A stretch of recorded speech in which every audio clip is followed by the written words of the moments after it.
Good morning. Well, let's just start with the basics right now. And really, the basics is meditation teaches us the difference between negativity, thinking, complaining, judging, all in our mind, those voices that are chatting to us, telling us that something's wrong, that everything's needing to change, that those people are wrong, that I'm wrong.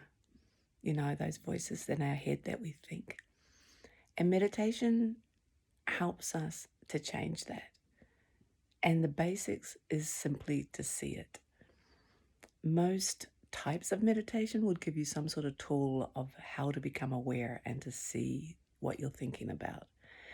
And they might call it different things like mindfulness, or to stare at a candle, to be present, breath work, because you become present of the breath.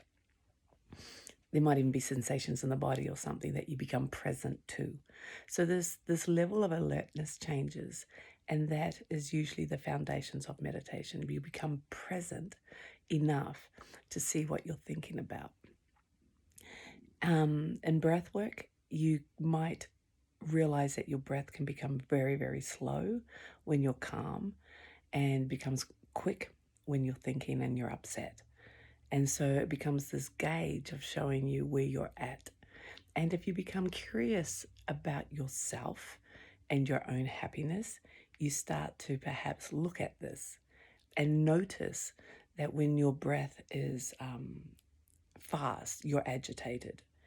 And so you can actually physically calm yourself down by deep breathing, by having longer breaths. Yoga is actually breath work. A lot of physical exercises to do well with the physical exercise, like running or something, is actually breath work as well. Instead of hyperventilating and going really fast when you breathe running, if you actually calm your breath, you can actually control how your mind is working as you're running, right? Because your mind could tell you you've got to stop, you're going too fast, you're hurting, you can't do anymore. That's what your mind could say. Yet by breathing differently, you stop thinking, or your attention isn't on those thoughts.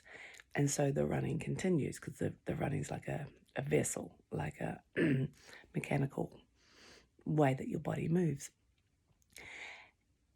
It's amazing how much our mind gets in the way of something and tells us we can't.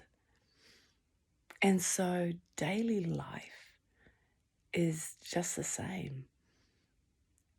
It's amazing how life is when we're not thinking. Driving when you're not thinking. You're completely present to what is. You're actually safer. You're actually enjoying. You're actually allowing. You're actually more connected to what you're doing, because you're actually 100% in the task rather than in the mind thinking of something else. At work, whatever task you're doing at work, it's amazing when you are actually not thinking, but are present to the task at hand. So when you're thinking, you're actually trying to do 10 different things, because that's what the mind's doing. It's thinking about this and thinking about that. And then you're still trying to do the job you're doing. So you're very confused. You're very agitated. You're very all over the joint. But when you just do the task at hand, you complete it.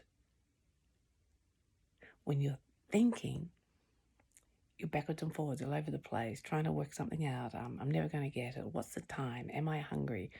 Did I need to go to the shops after work? You're not actually present to the task at hand.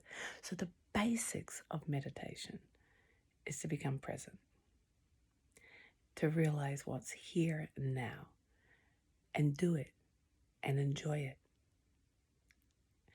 So that's why a lot of deeply spiritual books that you could read, or saints and sages and great teachers of spirituality talk about the dissolution of the individual self, the dissolution of the me, and then unity into oneness. Because when you let go of the thinking and just are in this moment, all of that makes sense. Because the me trying to work it out, the me thinking about this, the me doing that, that's the thinking that I keep going on about. That's the created me.